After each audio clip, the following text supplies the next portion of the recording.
One. Hello, everybody. It's Paul Neeson. We're at the Raw Life Health Show. Thank you for joining me tonight. I got a special guest joining us tonight.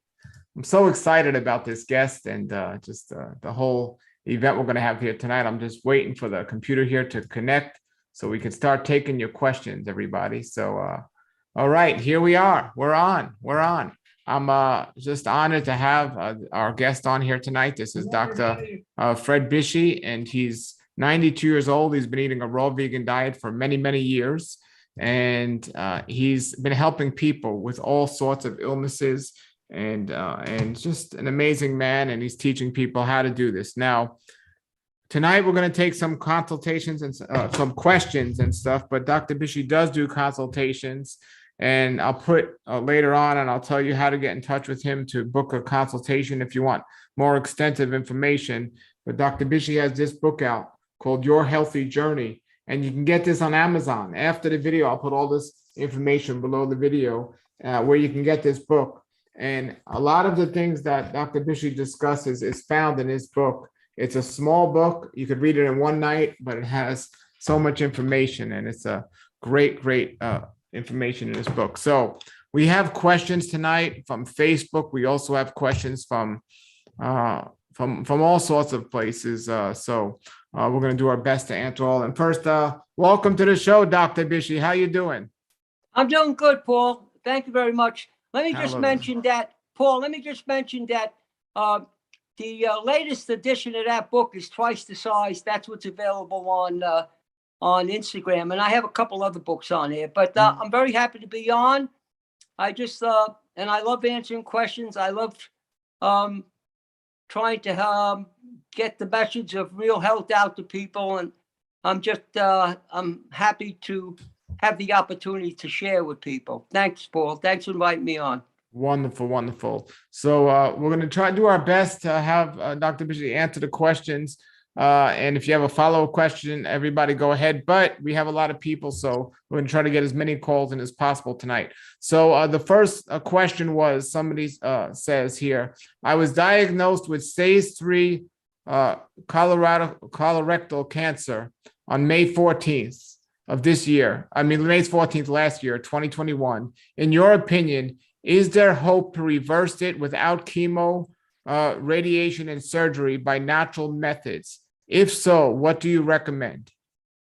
Well, Paul, that's a loaded question. First of all, I have to be very careful about answering that question openly because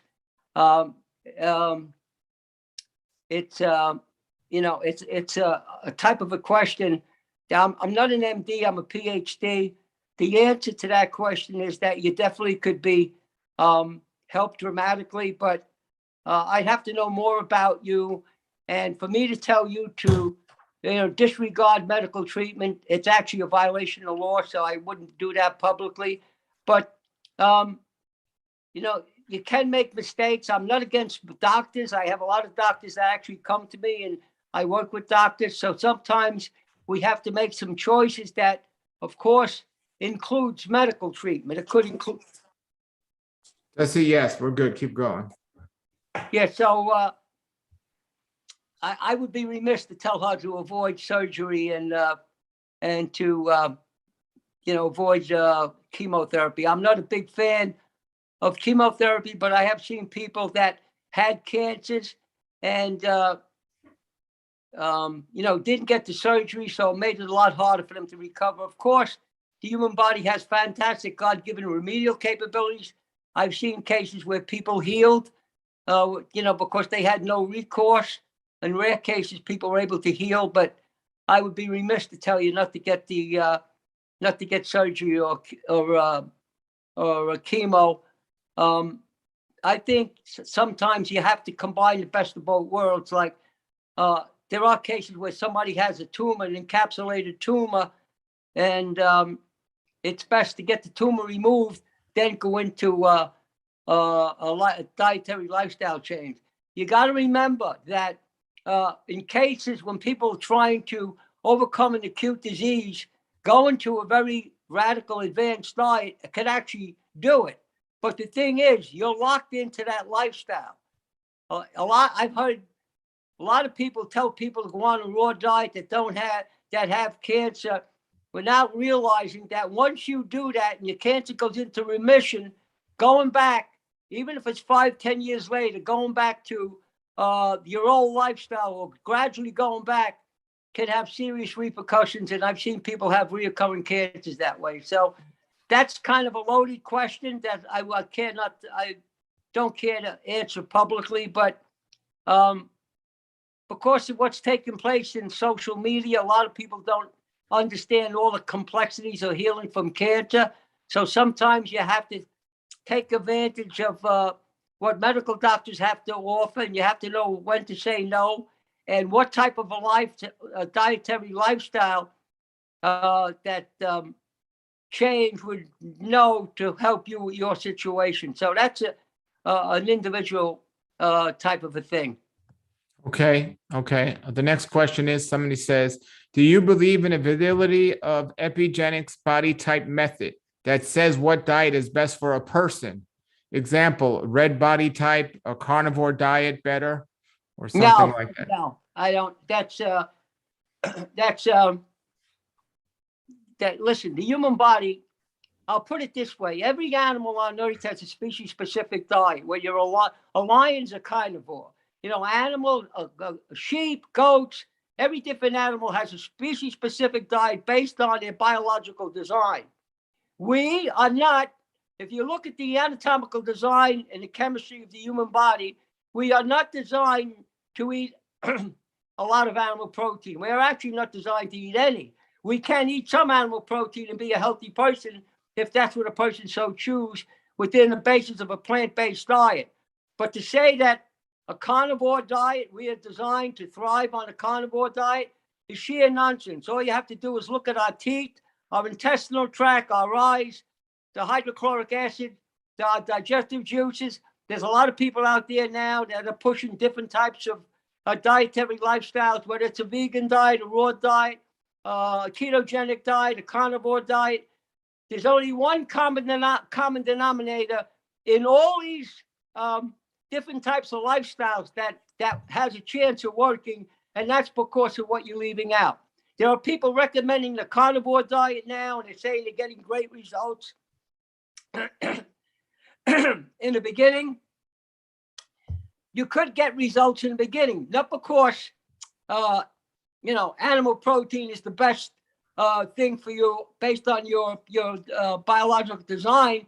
It's because in those diets, you're leaving out cake, candy, soda, ice cream, all the things that, processed sugar, high fructose corn syrup, all the things, all the chemicals.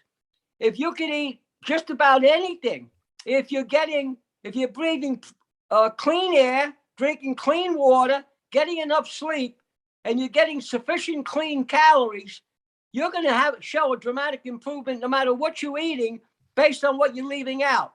But and you can eat some animal protein if you choose from a moral standpoint.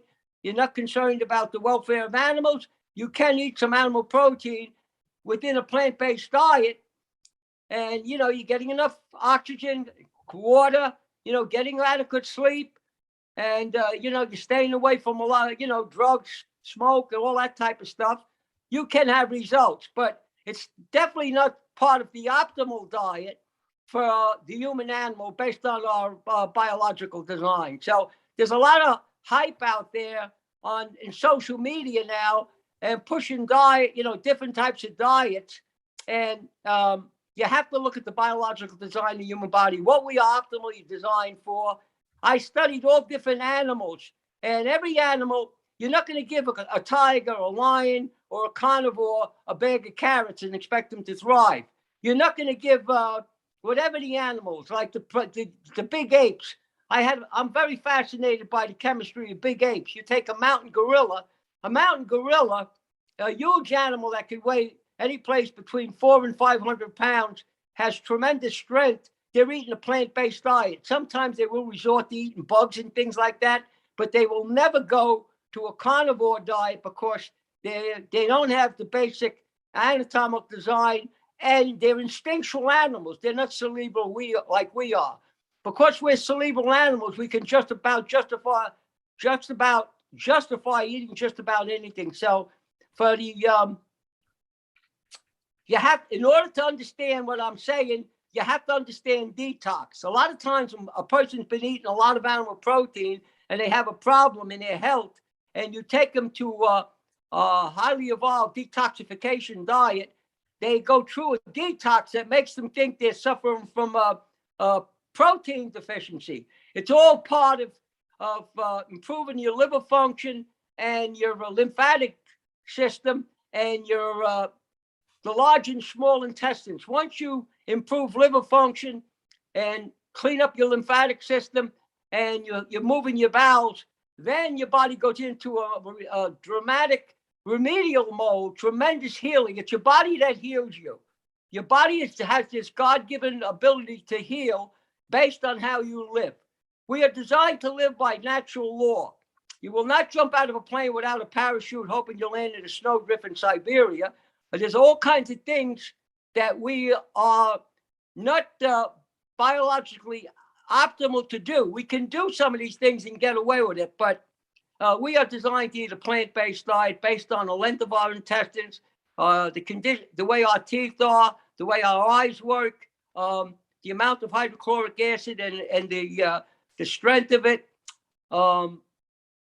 It determines what the optimal diet is for us. Now, some people have gone on, there's a lot of people recommending the ketogenic diet, and there are people who have some good results on it. But long-term, it's not the optimal diet long-term. There's a lot of brilliant doctors out there recommending that. I won't name who I recommend in particular. They recommend it with intermittent fasting.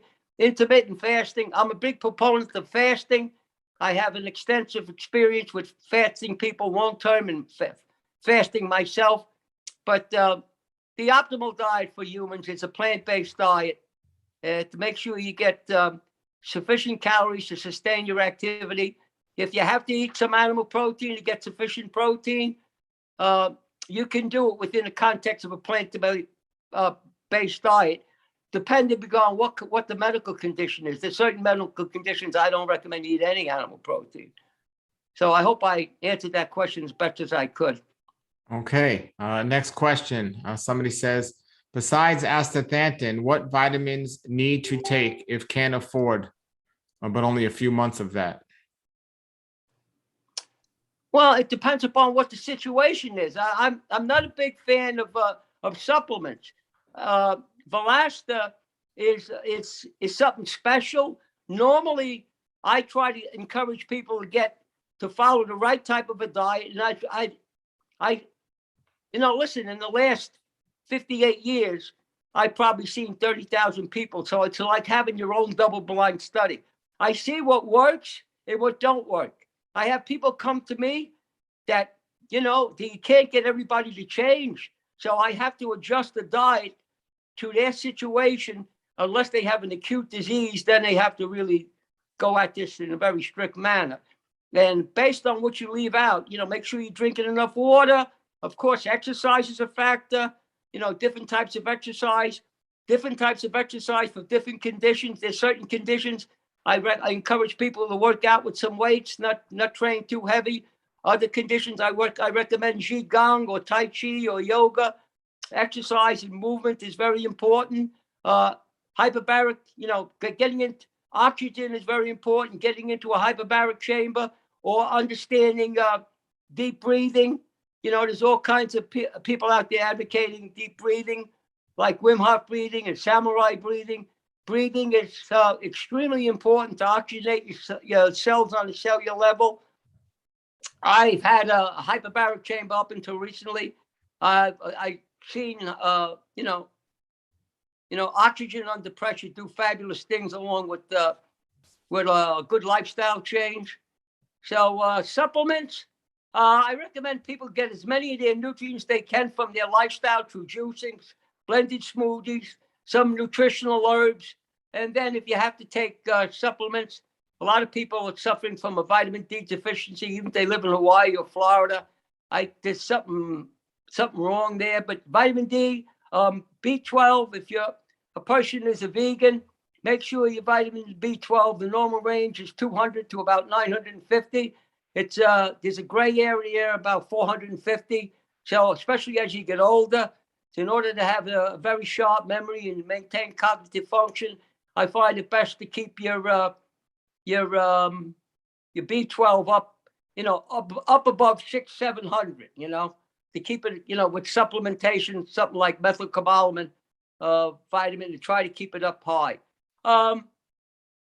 If you've eaten the right food, some people supplement with vitamin C. With the virus, with the coronavirus, there's certain supplements I have found that work very, very well, that people should be taking. I've seen, a lot of people had the virus. I'm seeing everybody do well, Supplements, it's a personalized thing. Great. Okay. Another question is, somebody says, I am somebody receiving therapy for PTSD. I have heard that our diets affect our emotions and mental health. How would a raw diet help with anxiety? And are there specific foods that could help?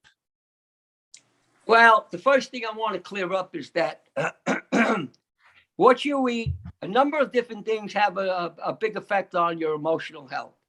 First and foremost, I don't want to offend anybody, but your spiritual life, the thoughts you entertain, your spiritual life, the kind of faith you have a big impact on the thoughts you entertain. The thoughts you entertain will actually become a reality in your life. If you're living, if you're fearful, you have an anxiety, it could cause you to have, eventually could lead to physical illness. So to get grounded spiritually, I happen to be a Christian, and maintain positive thoughts. When you have negative thoughts or fearful thoughts, a good idea is to switch your something that you enjoy. Listen to good music, or think about somebody you love, or think about your dog, or something that's going to change the effect of what you're thinking. What you're thinking has an impact on your chemistry. There's absolutely no two ways about it. That's why I like good music, exercising out in the fresh air. All that is good for your emotions. And of course, your diet, in spite of what some people are being told, has nothing to do with your emotional levels. And of course, fasting under proper supervision is something that's very, very, very good. But a raw diet, I've been on a raw diet consistently for a long time. And I've come to realize over the years that it's not for everybody. It's not, a raw diet is not something you want to go in and do for a couple of years, then go back out of it and start eating other things, because the impact when you come out of it is not going to be the same as when you went into it. You can handle your emotions by eating a clean diet, by giving up all the processed food. The key is what you leave out. You got to stop eating the processed food to become a healthy person. How far you go beyond that is based on, how strong your desire is to help you, how much discipline you can develop. And it's a lot of people find it almost impossible in the beginning to change their diet, because they don't realize how processed food is such a powerful addiction. I mean, it works through the hypothalamus gland. It works right through the hunger drive, just like all addictions do. And the more you stick to it, the stronger you become. When I first started eating a raw diet, it was difficult, because I was doing a lot of experimentation. I was studying with some Europeans and everything. I found in the beginning it was difficult. After a while, it's basically simple. I don't even consider eating these other foods. And I have people eat all the stuff right in front of me. I go out with people that eat everything. I went to an affair last night. I have no problem. I don't eat it, because I know at this point, at my age, after eating a raw diet for 6 years, if I eat that stuff, I know what's going to happen to me. I know what the impact is going to be. So a lot of people are not telling what the impact is, because I don't know. I don't think they've ever experienced this. But you have to create parameters that you have to live within.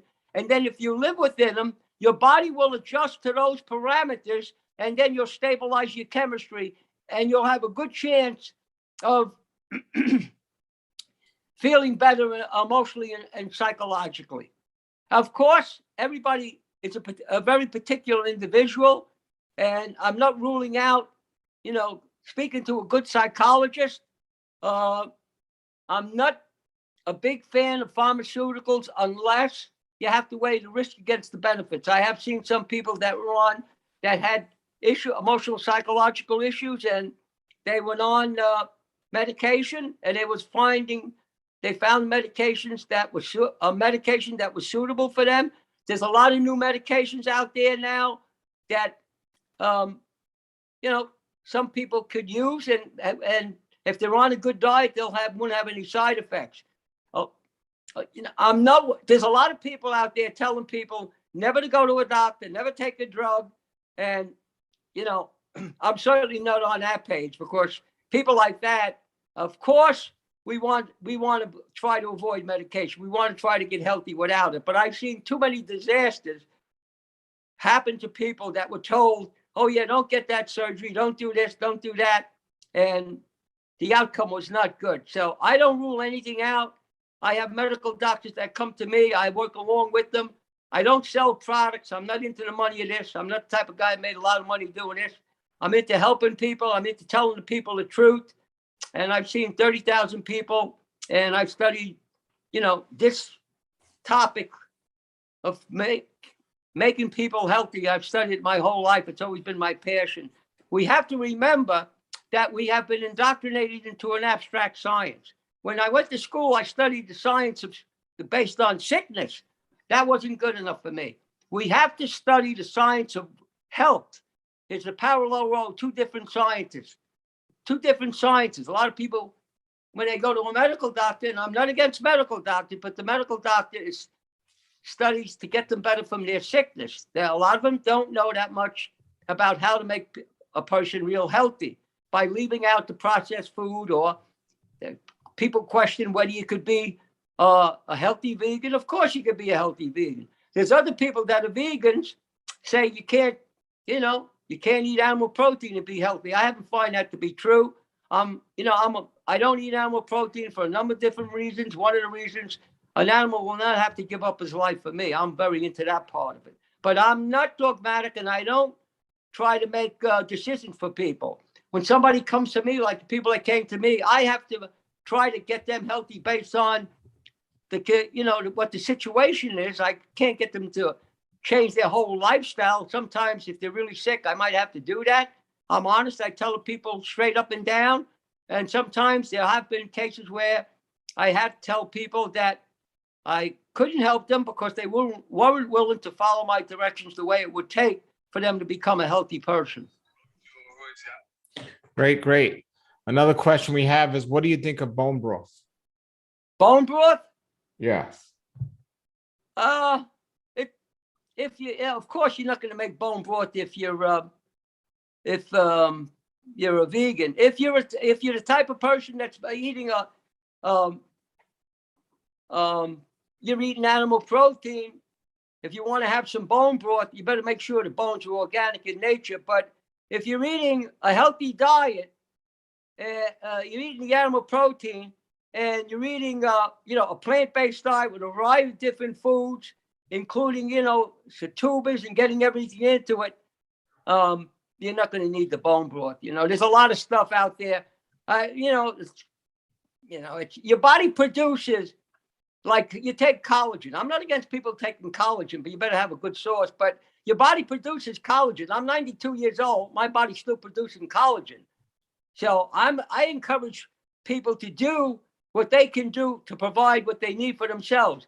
Then if you have to take something, you have to weigh the risk against the benefits. And then you have to make sure the source that you're taking, especially if it's an animal source, that it's clean. It definitely has to be clean. I'm very careful about, some of the stuff that's available on the, social media. A lot of it is a lot of promotional stuff, Yes. Okay. We have another question, which you kind of answered earlier, so we might just briefly touch on it and get to the next question. Somebody says, I take way too many supplements and would like to cut back. What are the most important supplements to take? You kind of answered that already. I don't know if you Well, want to get more Paul, into it depends upon what you need. It depends upon how good your diet is. If your diet is good, you're not going to need very many supplements. I've seen a lot of people come into my office, they got serious health issues, and they carry a satchel full of supplements. So sometimes I have to, get rid of most of their supplements, and then the quality, the companies that, certain supplements are better than other. It all depends with that question. It all depends upon that person, what their biochemical individual needs would be best based on their dietary lifestyle and based on the conditions that they have. You can't throw the same blanket over everybody. So to tell the amount of supplements a person like that would need, if you're a vegan, you might need vitamin B12. A lot of people are not getting enough vitamin D. If you're under a lot of stress, B complex vitamins. But that question should be answered and tailored to the individual based on their age, what type of diet they're on, what conditions they have, what drugs they're taking. So that's a personal question based on the individual. Okay. Another question is, let's see here. Oh, what should be taken for shingles? A person in their early 30s. For shingles? Yes. Well, what I've seen work the best is the Valasta, it helps with shingles, and high doses of vitamin C. And of course, try to eat. That's kind of young to have shingles, though. Usually, it's a virus. Everybody knows where it comes from. But high doses of vitamin C and of Alaska is basically what I would recommend. It's shingles, and you might need something for the pain because shingles can get very painful. Okay. Somebody says, I've been eating a mainly raw diet for 11 years. But 2 extensive blood work tests over 1 year with numbers getting worse and losing weight. The doctor suggested a paleo diet with bone broth. Any advice? Well, the person been on a mostly raw diet. Is that what you're saying? A mainly raw diet for 11 years. Right.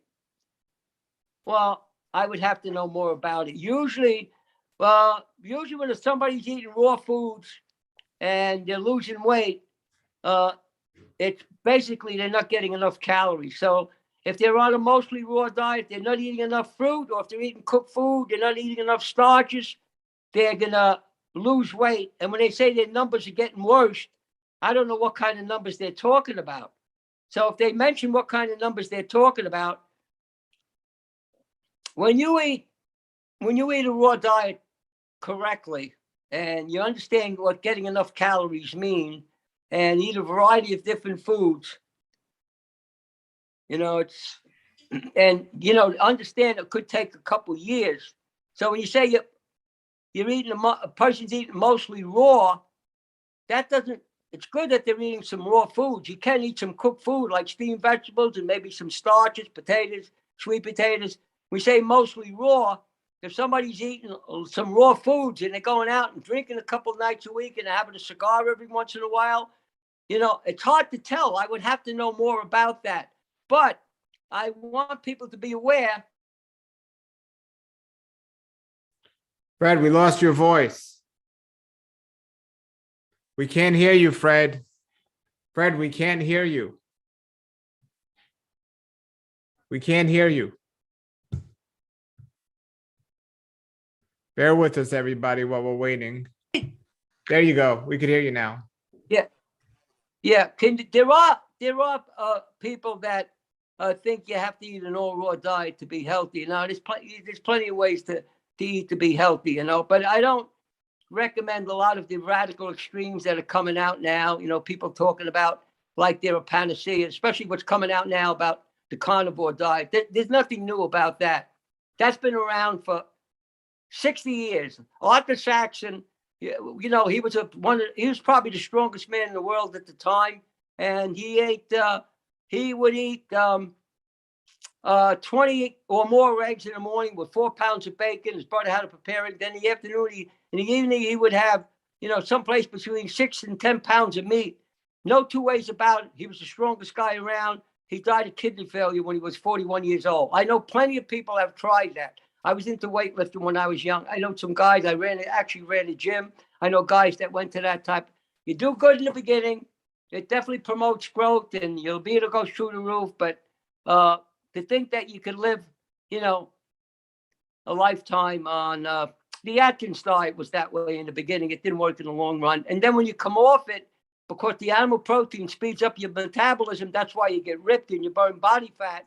Then when you come off it and you go back and start eating other foods, you blow up like a balloon. You lose all your muscularity and all kinds of other problems. So I recommend that people, get out of the trap of the social media and, realize what your body's biological design is. Okay, we have a question here. What could I replace meat with protein-wise?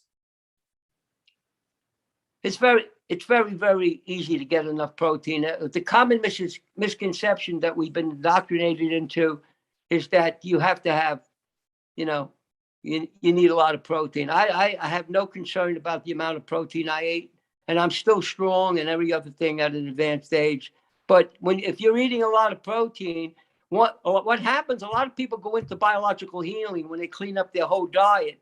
They feel weak and they lose weight and they think it's a protein deficiency. So they eat some form of animal protein and it stops it because they're stopping the detox.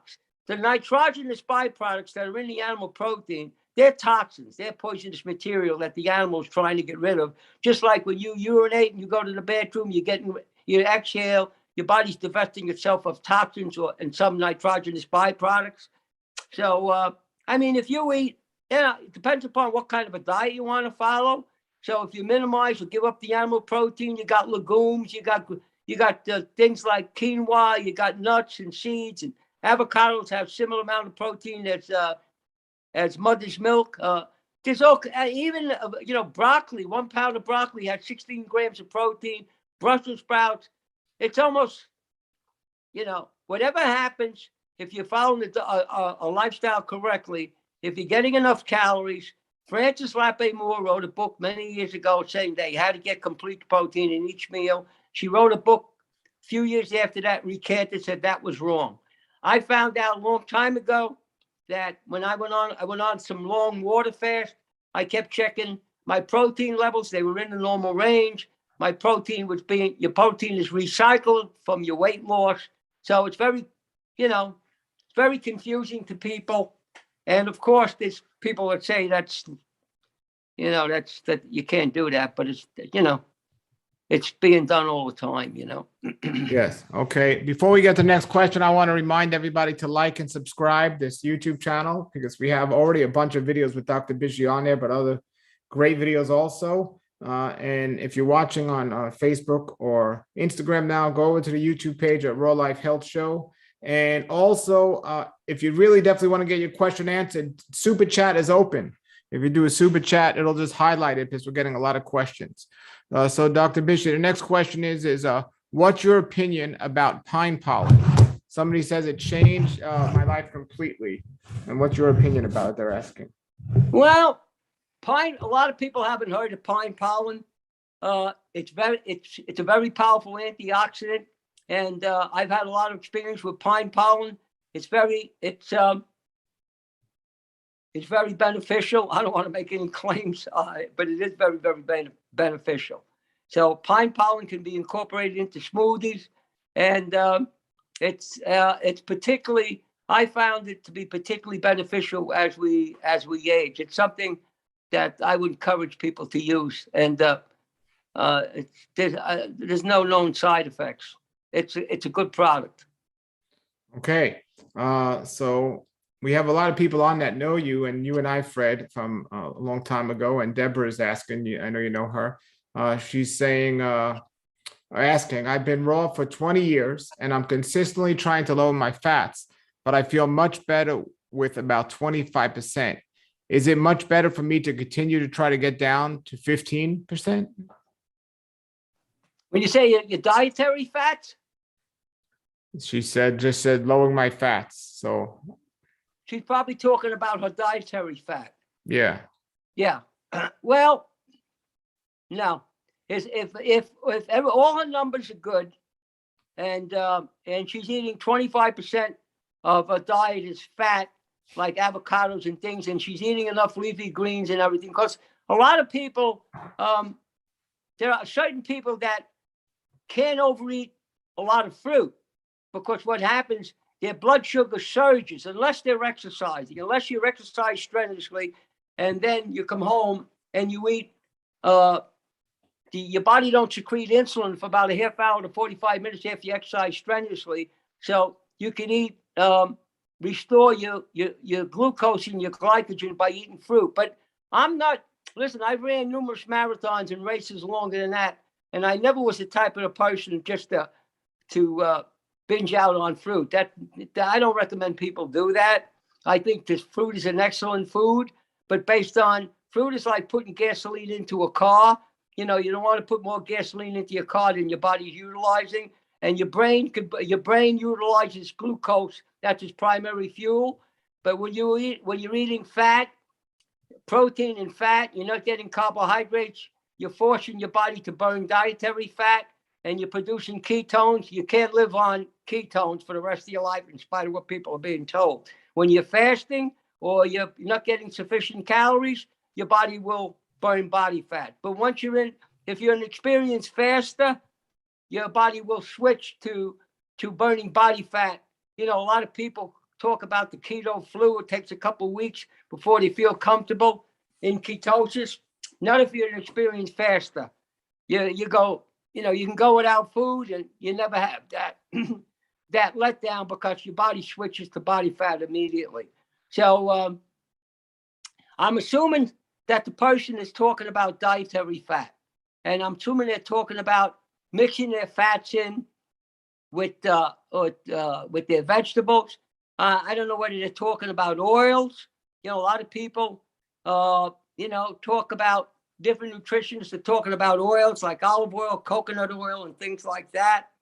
And of course, there's a lot of people out there that are vegans, tell people not to use any oil. You know, it's in some cases that could be valid in coronary artery disease. But if you're on a raw diet and all your numbers are good, if you want to use, some olive oil on your salad, you don't use it. That's what I do.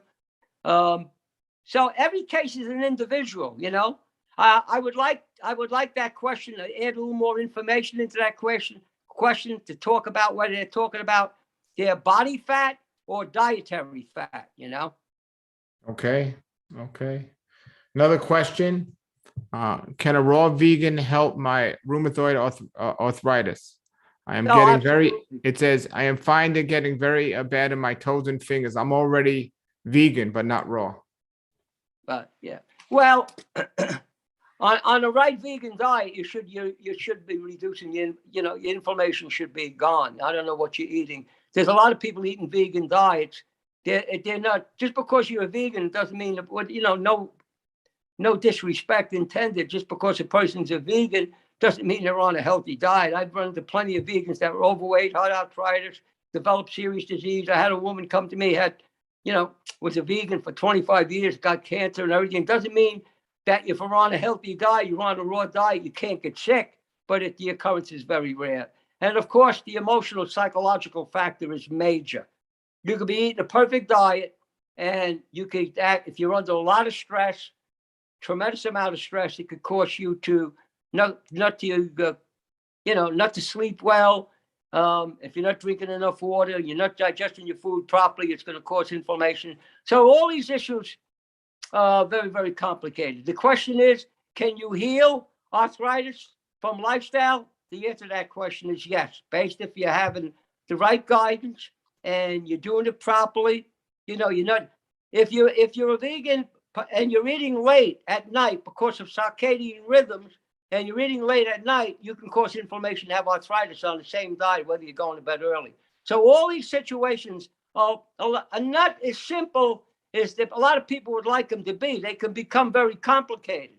But basically, I've seen people that were bone on bone were able to get rid of their pain unless they walked down a flight of stairs and put pressure on it. So, of course, hyperbaric chambers are good for all that type of stuff too.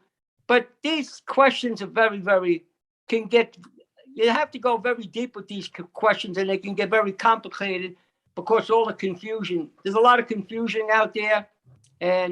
But the answer is what you leave out, what time you're eating, are you snacking, are you eating late at night, are you drinking enough water, are you moving your bowels consistently? Did what came out of you today, is it what you ate last night? If you ate it 3 days ago, even if you're going to moving your bowels 3 times a day, you got inflammation. Sure. Another question is, what do you think about centering one's diet on green smoothies and blended soups?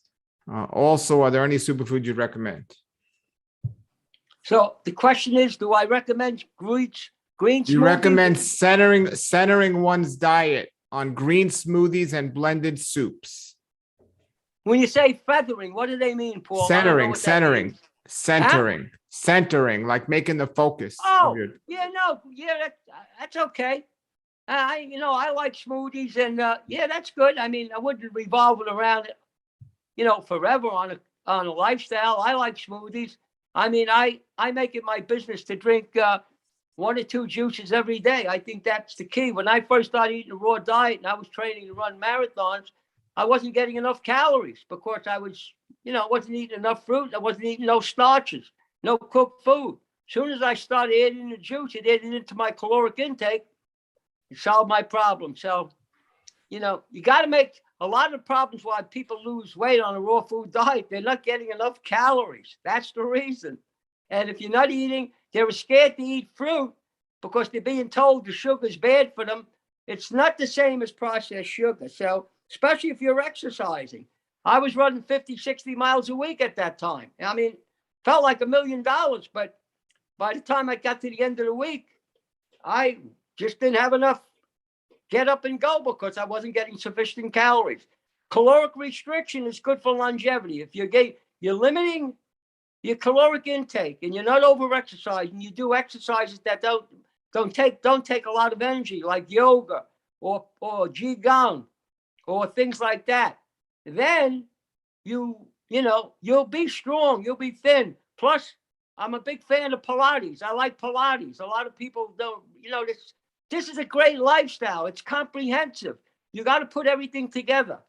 You put everything together. You're drinking enough water. You're going to do well. I mean, if I wasn't living this lifestyle, I would be dead. I had a head-on car collision. I had mold, ate a hole right through my skull. I've had numerous four brain concussions, numerous broken bones. I healed on this lifestyle. When I had the mold poisoning, everybody said, "Oh, you got to eat animal protein." I didn't do anything like that because I knew what would have happened to me. But they meant well, but they just didn't understand. In fact, there was a rumor going around that I died. I almost did die, not because of my lifestyle, because there were people out there that would have said, if I die in a plane crash, there's people out there going to say it's my diet. I already know that, and it doesn't bother me. I don't worry about that. So you gotta understand what's really going on here. There's a number of things happen in the way the society is today. And we've been indoctrinated into an abstract science that's all about profit. It's not the science of disease and the science of health. They're like a parallel road. My study has not been the science of disease, although I know I've studied that too. But I focus on the study of how to become healthy and, to live a long life, not just to live a long life, to have a quality of life. You want to have quality. You want to be able to, I've seen plenty of people that I grew up with lost their, cognitive ability. You know what I mean? They couldn't think. Sure.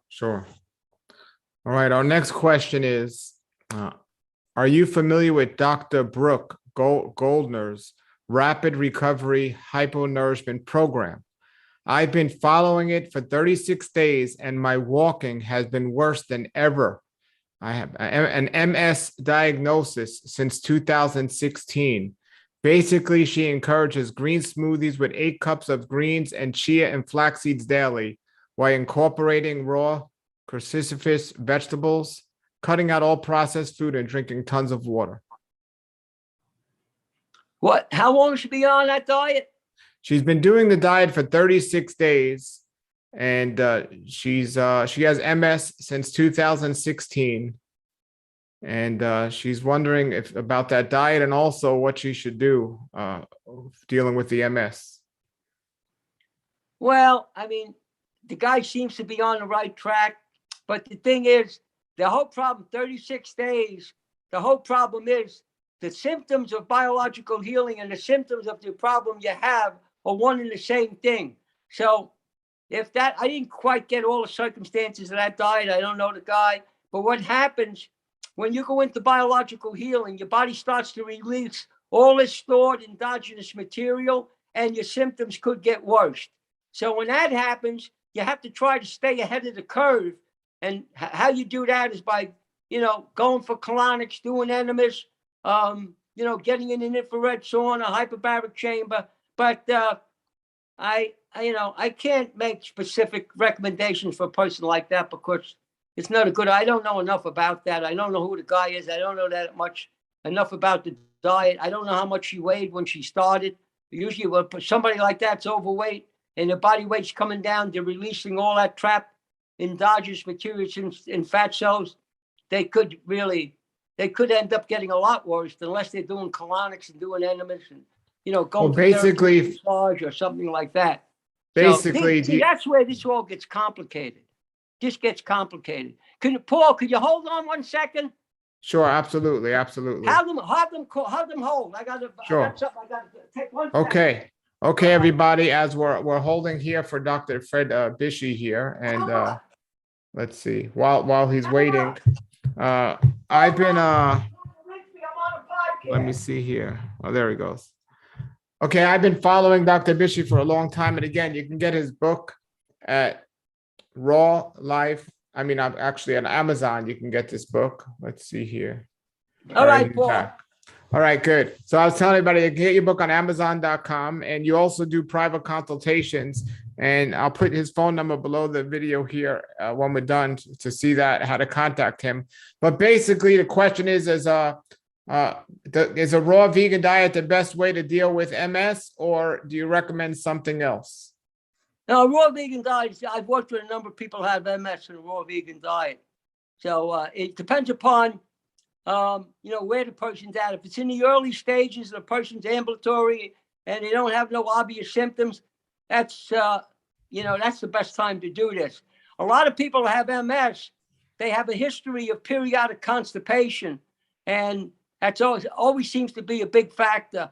But if the person is very advanced and already in the wheelchair, it's very questionable. Of course, I definitely would speak to Sam about that, the Valasta, which, I found to be an unbelievable product. When I first heard about it, I kind of laughed about it because I thought the person was telling me they were eating chocolate and they got better, from their problem, and chocolate is not going to do something like that. I didn't realize that chocolate contained astaxanthin. So, again, that's an individual case. That's not something, that's not a quick fix, diagnose or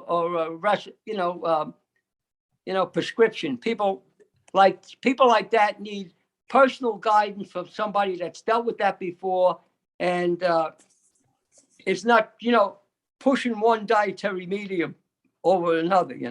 I'm not dogmatic. I don't think everybody has to eat the same way, but everybody has to realize that their body is a biological healing organism. You have to get the liver function, approximately 500 different functions in the liver, clean out the lymphatic system, and make sure your bowels are clean. That's when your body starts to heal and then get all the nutrients that you need. So this is not a lot of people pushing. I don't think there's too many supplements out there that you can continue, with a crazy lifestyle and take some special vitamin and that it's going to, remedy a whole problem. The only thing that I've seen, and that's when I was on that radio show with Sam, and there was a guy on that was a very sick guy. I won't mention what happened. And he didn't change anything.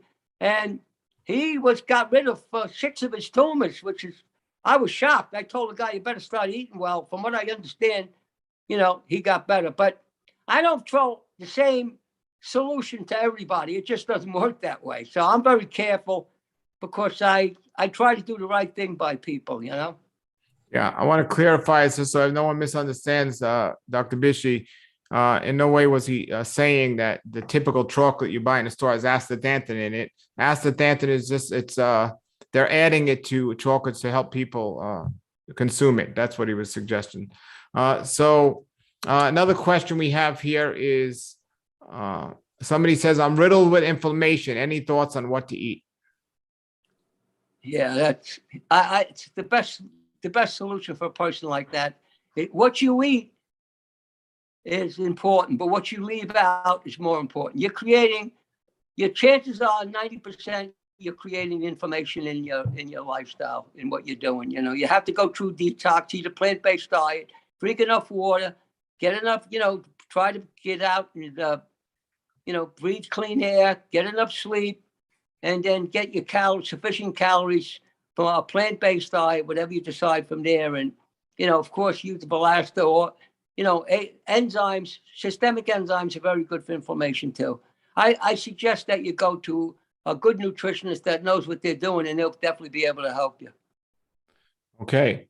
Thoughts on consuming fermented soy, such as miso, natto, and tempeh?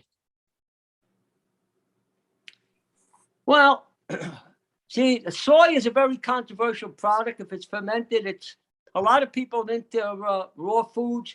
They won't eat fermented foods. The old-time natural hygienist said that fermenting was the early stages of rotting. I don't believe that. I eat fermented food, but I eat sauerkraut and things like that. There are people tell you soy because of the plant estrogens that are in soy do not affect you. There's a lot of controversy about that. I wasn't sure what the answer was about that until what happened is till I saw a woman came to me that was 60 in her 60s, and somebody told her to eat a lot of soy because she was having sweats and things like that, and she actually started having a period again. So fermented soy, I would eat it in moderation. I think a lot of people overdo it. Myself, I don't eat soy. I found out from my experience on a raw diet that the raw beans, that soybeans that people eat. I've eaten raw soybean sprouts. I like to eat a lot of sprouts. On occasion, I've ate it, but I don't make a habit of eating soy products because I've seen in my practice the confusion in the science convinced me is what I saw in my practice, what I saw happen to people. There's a lot of vegan bodybuilders that eat a lot of soy, they eat a lot of tofu and things like that because of the protein content, and they say it doesn't bother them. Well, that's true. It's not going to bother them now, but as they get older and their testosterone goes down, unless they're using testosterone, and their estrogen becomes more active, then they're going to realize that what they're eating has become estrogenic.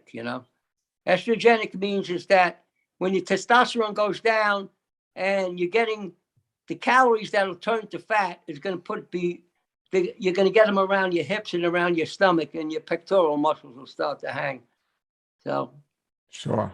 Another question. Can you provide detox diet advice to naturally treat a bone tumor that might be malignant? And they called it, I think, humerus? Yeah, no, I can't answer that question, openly public, a detox diet, yeah, you could do that, but I'm not in a position, especially publicly, to tell people not to get any medical treatment. That, that's, I can't do that. I suggest people like that read buy one of the books that's on Amazon. Okay. Another question. That's a serious question. I've had people come to me that didn't want to get, they thought they were going to treat their cancer without changing their diet, without going through any medical treatment. I knew what the risks were. I'm thinking about one person, and I told them I was the wrong person for them. And they went to somebody in California, and that person did not get their tumor removed, and they did not survive. It was a major mistake. Should have got the tumor out and then went on the right diet. But a lot of people, they think that you just go on a raw diet, you automatically get better from cancer, because that's what some of the information you're seeing on internet. And that's just not true. Of course, it's a good thing to do. But, it's, you have to, when somebody gives you information, you have to ask them, how many people have you treated with this type of cancer and how successful were you are? That's what you have to ask those kind of people. A lot of people could take information about how to treat cancer on a raw diet off the internet and tell people how to do it. But there's a responsibility and a state of conscience when you're giving people information. Sure. Next question. Somebody says, I am 54 and diagnosed with stage 1 breast cancer tumor, recently removed. The doctor said it's estrogen driven, and that what is sugar's role in cancer. I just started taking astaxanthin. So what is sugar's role in cancer is the question, and said, I just started taking astaxanthin. So I didn't understand the question, Paul. Will you repeat Well, that, please? She said she was diagnosed and had stage 1 breast cancer and got the tumor recently removed. Right. The doctor said it was estrogen driven. So her question is, what is sugar's role in cancer? And then she said she just started taking astaxanthin. So what is sugar's role in cancer was the main question. What factor does sugar have in that cancer? Yes. Yeah, well, it's a big factor. So estrogen, she should, of course, she should be leaving out, all processed sugar, and she should be eating a plant-based diet, clean up her diet, and the doctors are not recommending any chemotherapy, radiation, right? She didn't say that. Yeah, sounds like they might not be recommending something like that. Well, it was an estrogen-driven cancer, so they might be recommending some follow-up treatment. I'd have to know more about that. It sounds like she's in a good place, though. With little adjustments in her lifestyle, she should do very, very well. I'd have to know more about that question. It's not a simple question. Simple on the surface, but complicated in, on a personal level. Okay. Somebody says, what's your opinion of eggs? Eggs? Yes. You mean as far as the dietary standpoint? I guess so. That's what their question was. Yeah. Well, I'll answer the question this way. Do you have to eat eggs to be healthy? No. Can you eat some eggs and be healthy? Yes. Are the egg yolks, which pure albumin, contain about 6 grams of protein, are you better off eating a lot of egg whites and omelets? No, because the egg whites, they actually put a burden on your liver. Is the yolk safe to eat? Actually, the yolk is safer to eat than the egg whites, believe it or not. It has 250 milligrams of egg lecithin, which is like a fat scrubber. So, if somebody wants to eat some eggs and within a plant-based diet, it's okay. I don't eat eggs. Lots of vegans don't eat eggs. That's a personal choice that they have to make, I wouldn't tell somebody, I don't know all their circumstances, not to eat eggs or to stop eating eggs. Would you stop eating eggs because you have elevated cholesterol? Not if you know how to eat the eggs and what to do with the rest of your diet. That's dietary specific, Paul, to be honest with you.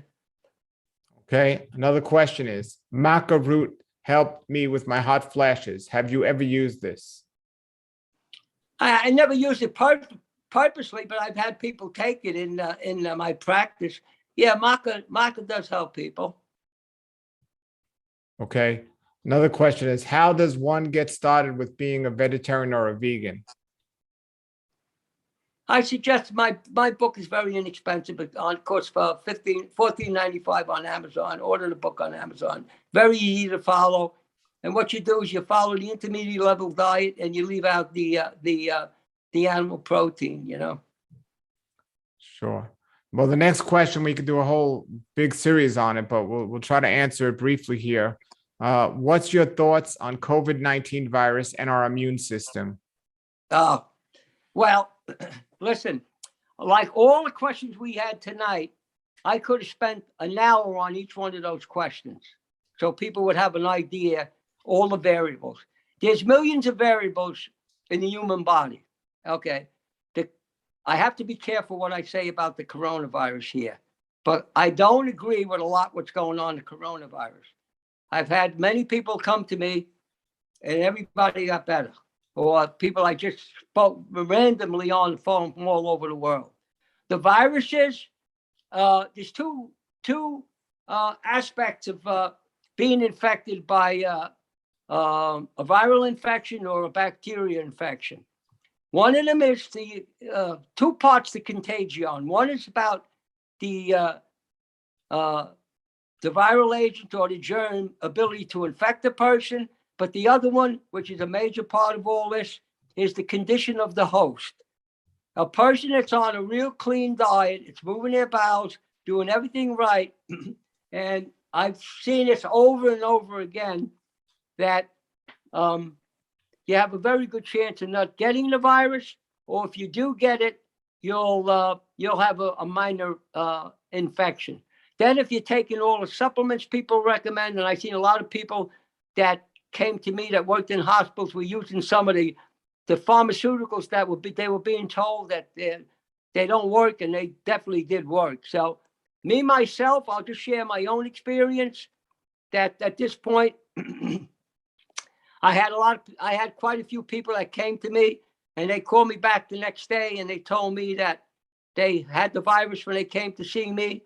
And this, especially last year, we had the two major snowstorms. We had about 1.5 feet of snow, and my wife had broke a wrist, and I had to, I was taking care of her. I had to go to the store. I have 2 driveways. I had to shovel the snow, so I shoveled the snow. And then my daughter, I was helping her out, and she had 2 little babies, and she said, "Dad, you've been exposed to the virus."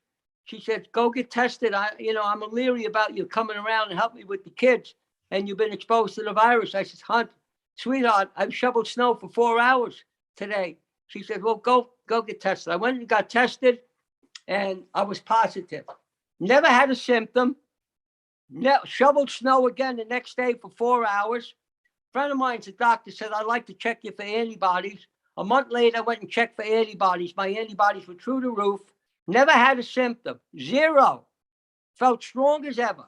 And now I got antibodies. I've had antibodies. I keep checking my antibodies. They're staying with me. So there's probably 210 million people been vaccinated. Majority of those people not having any symptoms. There's all kinds of doctors out there saying things, both sides of the coin. Millions of people have been vaccinated, have no symptoms, but I have seen some people had serious side effects. I can't elaborate any more about that. So my take on this is that people should eat a clean diet. And, I predicted 6 months ago that if from Thanksgiving on till February, it's going to happen again next year because of people's lifestyle, overeating, eating late at night. They're creating a lot of endogenous waste where the bacteria, the biological terrain where the bacteria will proliferate. So it's going to happen again next year. The Omicron, a lot of people, they're saying they're not getting that sick because of the vaccinations. I don't know about that. I know a lot of people some people got sick, been vaccinated. I know some people that haven't been vaccinated, they have a mild case of that too. So what I think, my belief is that everybody should have a choice. If they want to get vaccinated, they should have the freedom to get vaccinated. I also believe that people that don't want to get vaccinated, that live a real healthy lifestyle, should have the freedom to pursue make their own medical decisions. Okay. Next question. During a fast, how do you manage supplements that require healthy fats? Say that again, Paul. During a fast, how do you manage supplements that require healthy fats? You're talking about while on a fast, how do you take healthy supplements? Yeah, that's what the question was. It said, during a fast, how do you manage supplements that require healthy fats? Well, you shouldn't be taking supplements you don't need supplements on a fast. What you leave out is the key. There was some medical doctors years ago that used to fast people and give them supplements, but they weren't on a true fast, even though they weren't getting a lot of calories. So, a lot of people consider a liquid diet a fast. That's actually a liquid diet. A lot of people call it juice fast. It's much safer in a lot of ways, but anybody that goes on any kind of a water fast more than 3, 4, 5 days that don't have a condition should go on a supervised fast. I've supervised plenty of people on fast. I don't do it anymore. I recommend that they go to True North out there with Alan Goldhammer, and they have a bunch of doctors out there. They get great results. I think they recommend a starch-based vegan diet. I don't really know what type of, but they're very knowledgeable. I don't recommend people go on long water fasts unless they have supervision, because you can get into trouble, So if the person thinks you need supplements and they're going on a water fast, they don't understand how a water fast works. So I suggest that they reconsider and try to educate themselves more. And because I've had people call me up and say, I want to go on a 30 or 40-day water fast, and they have no idea what they're getting themselves into. People have gotten in trouble. I'm a big proponent of water fasting, but long fast should be under supervision, and you don't have to do those heroic long fasts anymore. You're much safer to do, a repeated shorter fast. Okay. Somebody says, my 25-year-old daughter has been constipated her whole life. Any suggestions on what she could take to bring relief? I don't know what she's eating. So there's a number of different things. You could go for colonics, you could do enemas, you could take oxy powder or colozan. There's a whole bunch of things out there you could take. But I mean, I don't know. See, the hard thing is that people expect you to tell a person what to do when you don't know anything about the person. That's kind of a tricky thing. If she's been constipated her whole life, the first place is to look at her diet. Is she eating a plant-based diet? Is she drinking enough water? Is she exercising? Is she getting enough movement? Is she eating late at night before she goes to bed, where she's got food's laying in there? So it's all, it all depends upon what's going on. It's not genetic. Now, you can have a distended enlarged colon. If you've been using a lot of laxatives, what happens? You get a flaccid colon. So you need more and more laxatives, and it's just very hard to go to the bathroom. There's things you could do. I mean, you can go on a fast, but I recommend you do that under supervision. Then your body will evacuate its bowels, and your flaccid colon will contract. I'd have to know more about that. Okay. I do recommend. Listen, I'm not trying to sell my book, but it's a very inexpensive book, and it's loaded with good information. I recommend people like that read the book, because it answers a lot of these questions, Okay, another question is, how about nutritional yeast for B vitamins? Yeah, it's got some vitamin B12 in it. If the person's a vegan and they're not getting, they feel they're not getting enough vitamin B12, enough some of the B vitamins, nutritional yeast is okay. But I think it's if somebody's a vegan, and they should be monitoring their B12, periodically, to make sure their vitamin B12, don't go down. The normal range, as I said before, is 200 to about 950 or 1,000. There's a gray area in there, and especially in the elderly. If you're down around 300, which is in the normal range, you could start to have problems, because that gray area, people like that are in that gray, that have symptoms in that gray area, should be getting it up above 500 or 600. That's what I do. And I think has a lot to do with, at this point in my life, I don't have any memory problems whatsoever, so I have a lot. I believe it has a lot, in spite of the fact I've had 4 brain concussions. And the last one 2 years ago, I got hit by a line drive at a baseball game, and they had to take me to the hospital. They thought I was hemorrhaging, and my brain was bleeding. I had bad headaches for about a week. They said it was in the last month. My lifestyle handled it, you know. Yes. Next question. It says, any drawbacks to getting a colonoscopy? Getting a colonoscopy? Yeah. Any drawbacks to that? Well, you have to weigh the risk against the benefits. I mean, a lot of people getting a colonoscopy is important. It could tell if you have bowel cancer, if you have polyps or anything like that. Of course, you know, the key is you want to make sure that you got a good doctor that's doing it. I mean, on rare occasions, people have gotten a perforated, you know, they've caused the problem. So perforation. But, you know, again, if your doctor's recommending it, you suspect there might be a growth down there, something's going on. He's taking a look in there for a reason. You have to weigh the risk against the benefits. Thousands of people have colonoscopies with no ill effects, you know. Sure. Another question is, what's your opinion about drinking coffee? Caffeine is a neurotoxin. I don't recommend people drink. You know, I had a guy come today. He said he wanted to drink 1 cup of coffee. That's, you know, that's what he wanted. But caffeine's a problem for a lot of people, and it's a very powerful neurotoxin. People drink coffee because it clears up their mind, gives them energy, and you know, I've known a few doctors that tell people that, you know, 1 or 2 cups of coffee a day is good for you. You know, because they're measuring the effect. The effect is it'll give you energy. I have people in my family that drink coffee. You know what I mean? Some of them don't, some of them do, but they know, they're aware of what's happening. And it does, you know, definitely is a neurotoxin. There's no two ways about it. So to me, when people come to see me and they're really sick, I tell them to eliminate the guy. I had one guy come to me, was a super athlete. He was drinking 5 cups of coffee a day, and his knees started to give out. He started having knee problems, a lot of pain. Changed his diet, stopped the coffee. All his pain went away. He went back to doing triathlons and everything. So I believe the concept of what you leave out is really important. We have to remember there's a psychological component to hunger. We are addicted to all these things. You could become addicted to coffee. It's very hard to stop drinking coffee. Very hard to stop eating some of the most delicious foods in the world. If they're affecting you, you might be a good idea. How do you do that?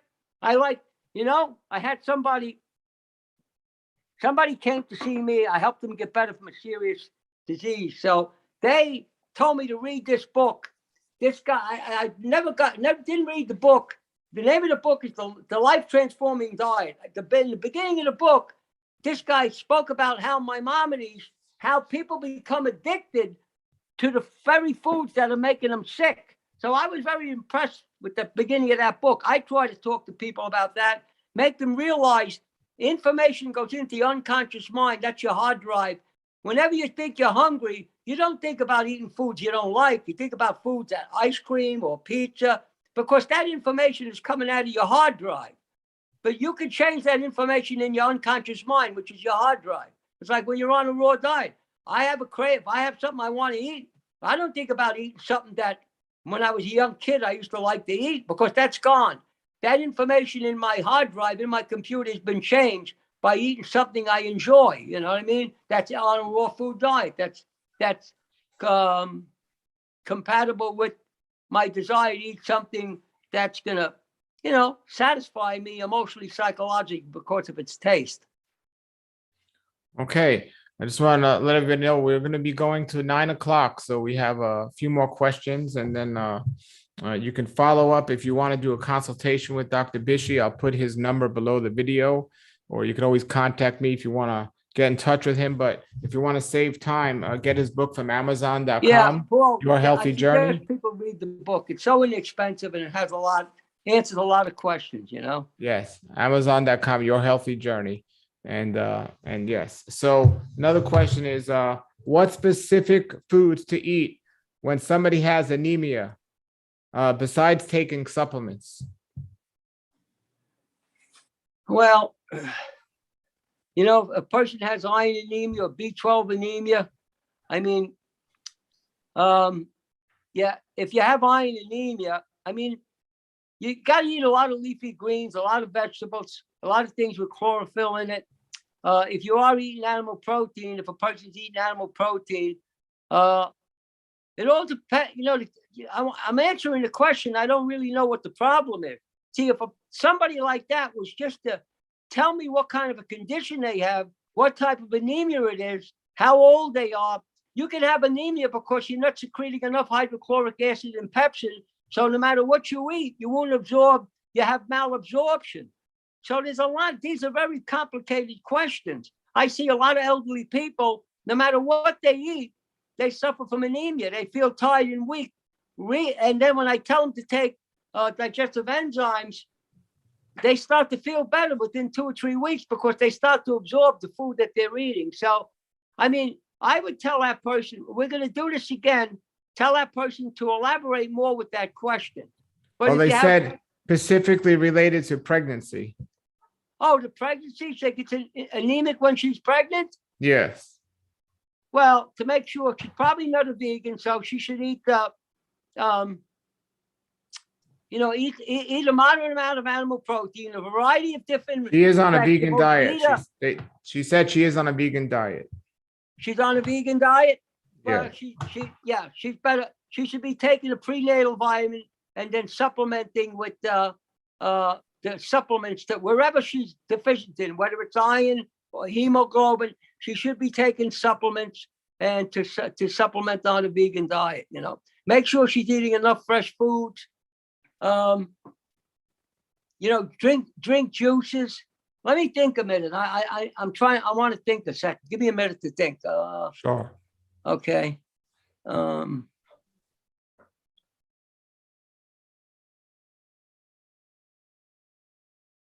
Yeah, she has to.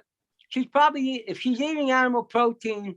I mean, I'm not the type of person to tell people to eat liver and things like that. That's not my, that's not something I go into. I would like to talk to that person personally to make sure that I'm giving them the right advice, So she's a young woman. She's probably not suffering from malabsorption. I mean, she's young. I'd like to know how much she weighs.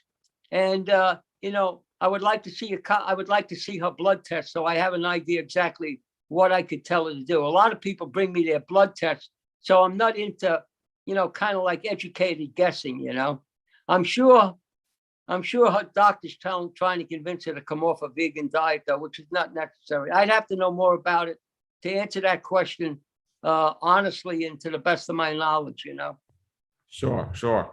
I just want to let everybody know this is a book, and this is Dr. Fred Bisci who's speaking right now.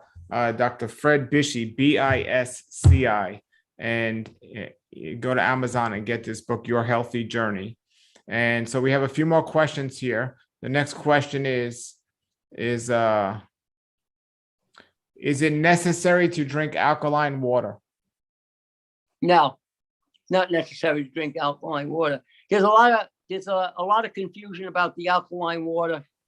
There's a lot of people out there there's one doctor out there telling people that the alkaline water, it makes your stomach alkaline and you won't digest your food, that it neutralizes your acid, your stomach acids. It's actually the opposite is true. When you drink the alkaline water about a half hour before you eat, your body actually secretes more acid. Your body responds by secreting more acid. There's a number of different alkaline water machines out there. I was very fortunate to be I was head of the Spartan Nutritional program.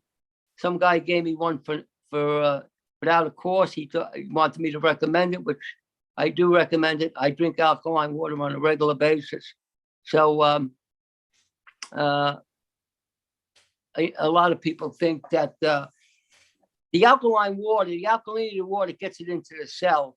And a lot of these, the alkaline water machine I have, it looks cloudy. It actually looks a little dirty. That's the hydrogen in the water. When it gets into the cell, it's converted to oxygen. So as soon as you drink it, you kind of feel like you had a cup of coffee because it energizes. It gives you energy. The oxygen gives you energy. But I haven't seen anything wrong with the water machine that I use, I haven't seen anything wrong with alkaline water whatsoever. And actually, the acid water, the wastewater from that machine works like unbelievable against infections and against things like that if you gargle with it, or if you put it on a wound, it disinfects the wound like hydrogen peroxide would do. So I hope Okay. that answers the question. I don't. Okay, a few more questions here. Somebody's asking, what does Dr. Bisci eat in a day? What do I eat? In a day, yeah. Well, I don't recommend a lot of people follow my diet because don't forget, I've been doing this for more than a half a century. I'm into caloric restriction. My body has become calorically efficient, and my diet is very simple. I very rarely eat before 12 o'clock, and based on my activity, if I exercise, right now I'm dealing with an injury. I'm going to see some doctor. I injured myself. I was preparing for an ultra endurance event, and I injured myself because I had a bad car accident many years ago, and I'm kind of compensating. My muscles were compensating, so I got a pinched nerve between L4 and L5. So I'm trying to get somebody to kind of unlock that pinched nerve. So I'm not exercising the way I did before the start of bothering me. I used to get up and run and exercise every morning and pretty strenuously. So now, what I eat in the morning, usually I usually start out with a glass of juice, and my juice is my favorite juice is carrot, apple, beet, with plenty of lemon, which is anionic food, and then a lot of mixed greens. And sometimes I put a super green powder in there, so I do that, and then I wait about a half hour or so. I usually stretch out or I do my Qigong martial arts exercises. Then I might eat some fruit, or I might take an avocado and I mix it with coconut water. I make a avocado soup, which is delicious. I put some sprouts in it. I do that. Then I usually have, I eat a lot of salad. I eat a lot of sunflower sprouts, mung bean sprouts, things like that. I might have more juice in the afternoon. I usually get to bring home juice in a glass bottle. And I do eat some, I eat sprouted nuts. I like the nuts to be sprouted. So the enzyme inhibitors, you know, the sprouted nuts, they're more expensive. They make a big difference. And that's about it. Basically, my diet consists of fruit. I like to eat fruit. When I was training for the marathons or ultra marathons, I used to eat a lot of fruit after I ran. So I don't, if I'm not running, I don't eat a lot of fruit because I mean, I don't want it. It would make me, if I ate a lot of fruit, I would find myself getting hungry. Yeah, because that told me my sugar was surging. You know, I mean, not that I got sick or anything like that. Or else you could actually eat fruit and eat some lettuce and celery with it. That don't happen. I do that sometimes too. But basically, I eat fruit. You know, salads, sprouts, sprouted nuts, smoothies. I make smoothies. That's about it. Flax crackers. I eat some flax crackers. That's about it. You know, I like raw soups, you know, blended salads, raw soups, whatever you want to call them. That's about it. I drink some coconut water. Sometimes I take my juice and I make it half and half with coconut water like I did today. I don't eat a lot. I don't find it necessary to eat a lot. Today, all I had today was I had the juice. I had the juice twice, but only about 12 ounces. I diluted it with coconut water once. I had salad. I ate a big sprout salad, sunflower sprouts, mung bean sprouts. I like tomatoes. A lot of people say don't eat tomatoes. They're nightshade. They don't bother me whatsoever. And that's about it. I like jackfruit. I eat and durian. I have a friend of mine, a very dear friend of mine that's is very generous with me. She sends me fruit from Florida, Miami fruit, I believe it's from, and jackfruit and durian. I make durian pudding with coconut water. Sometimes I go to the Asian market. They're opening up a new Asian market on Staten Island. And that's about it, you know. Okay, a couple more questions, then we're going to finish here, everybody. We got 3 or 4 more questions. So the next one is, do you recommend anything for someone who has disordered sense of smell due to COVID? If somebody had the virus and they lost their sense of smell, Yeah.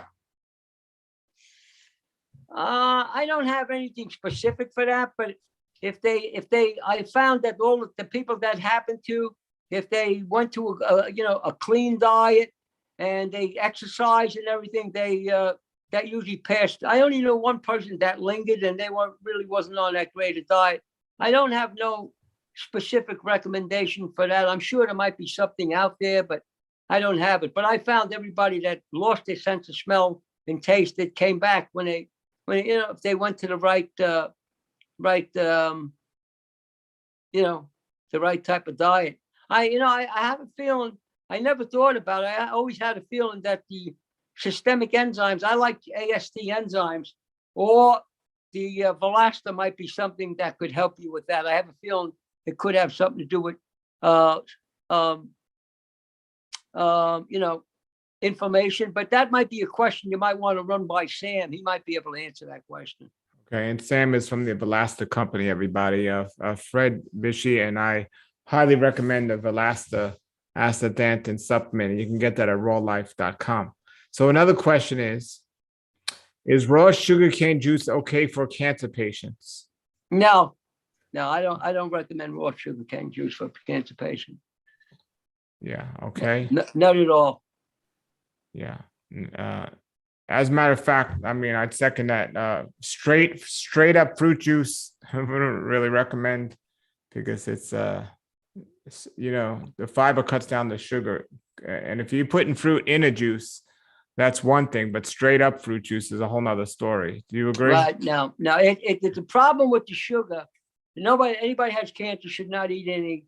I hate to make public recommendations like this. It can get me into a problem, but there's a lot of confusion out there, and I don't recommend when you're drinking fruit juice, straight fruit juice. There's people that recommend that for people that have cancer. I don't recommend that, because if your sugar surges, that could be a problem. But there's other people that say, yeah, drink it. But I'm not one of those people. I'm not criticizing anybody. That's not the way I do it, Okay. So 3 more questions we'll take. One of them is, and I mean, 4 more, but one's pretty simple. Somebody's saying green tea, same as coffee? Question mark. Well, green tea is better than coffee, but it still has caffeine in it. You know what I mean? So depends upon what you're doing it. There's matcha tea. There's a lot of teas out there. Even kombucha. Kombucha has some caffeine in it. I don't know how much. There's some kombuchas that don't have caffeine in it. So I'm not a big fan of caffeine. There is some caffeine in all chocolate. So it depends. You know what I mean? Everybody has to. I'm not a big fan of caffeine. I mean, have I eaten something that had a little bit of caffeine in it? Yes, I have, but I don't make a habit of it. I don't like doing it because I feel it right away. I know exactly what's in it. Sure. All right. What do you recommend for fatty liver, non-alcohol? That's a complicated medical question that they'd have to, it's not go to a plant-based diet. You have to follow the whole protocol. So a fatty liver is a serious problem. Your liver performs over 500 different functions, and it's a lot of that has to do with diet and sugar. They have to go through the whole process. I recommend a person like that read my book.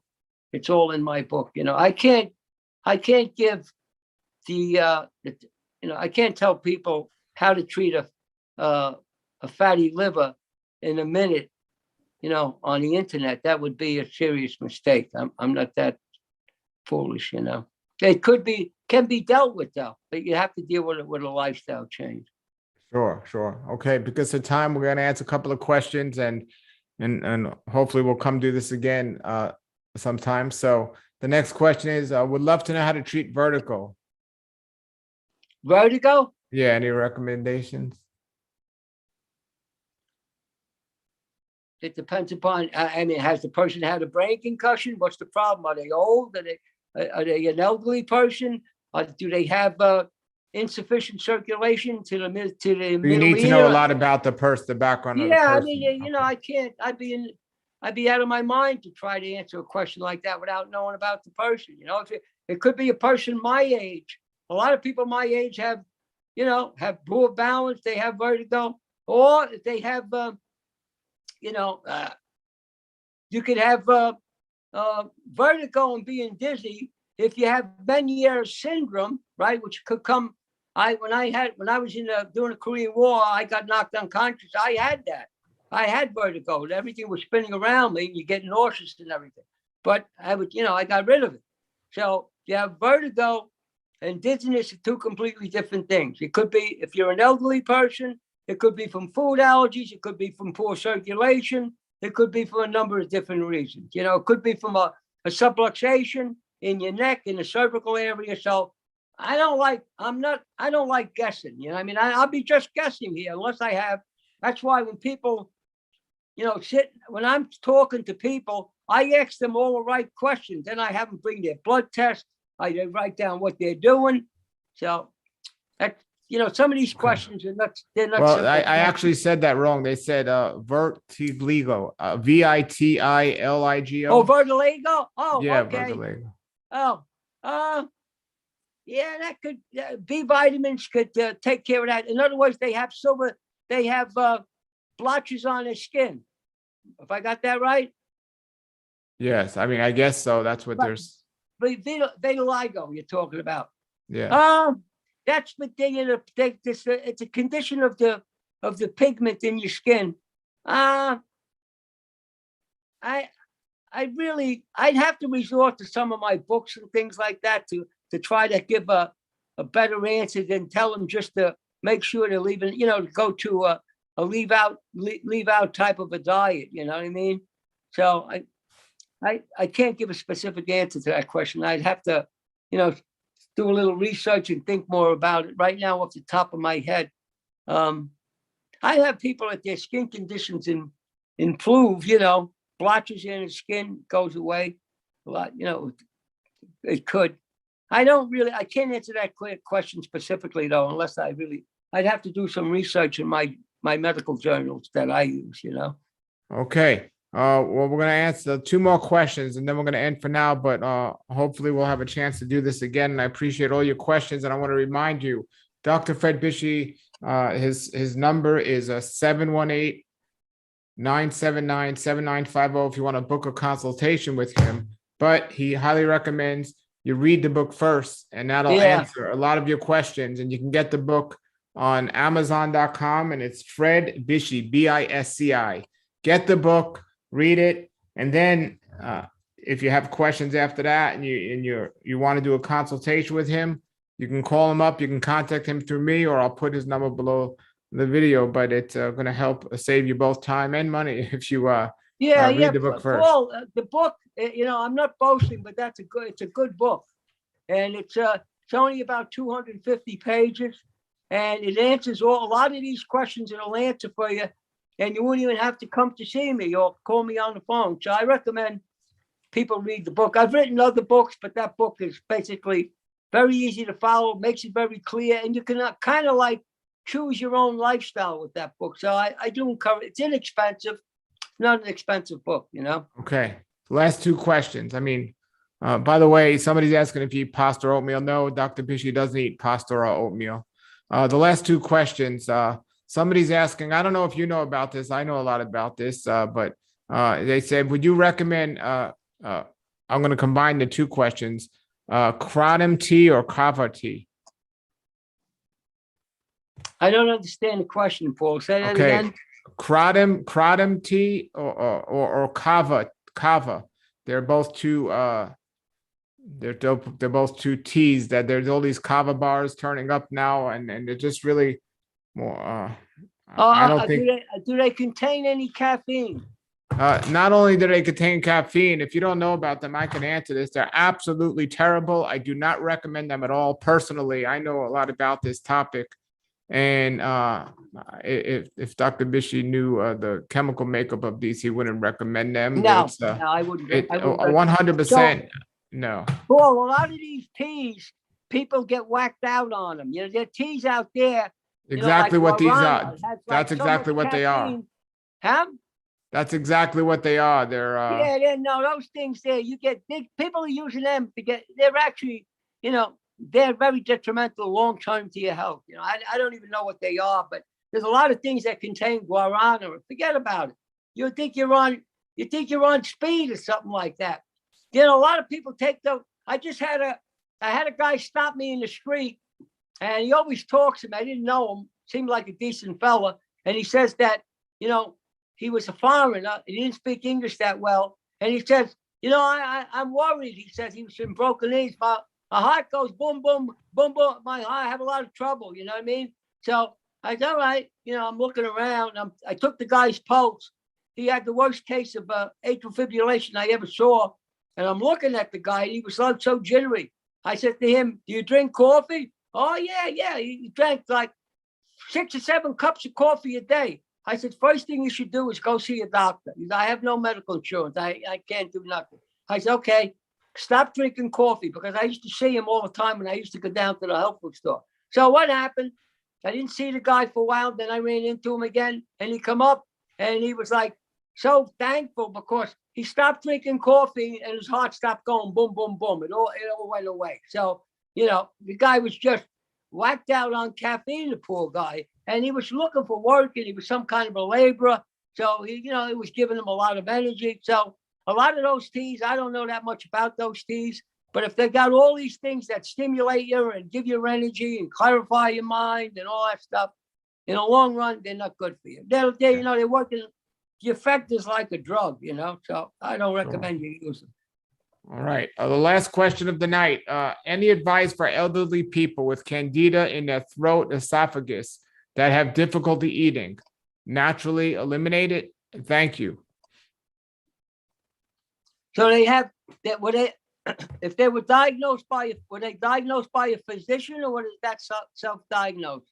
The question just says that it doesn't say it. It just say any advice for elderly people with candida in their throat, esophagus that have difficulty eating. Well, I recommend that they see a medical doctor. I can't, especially if they're elderly. Usually I would recommend, probiotics and,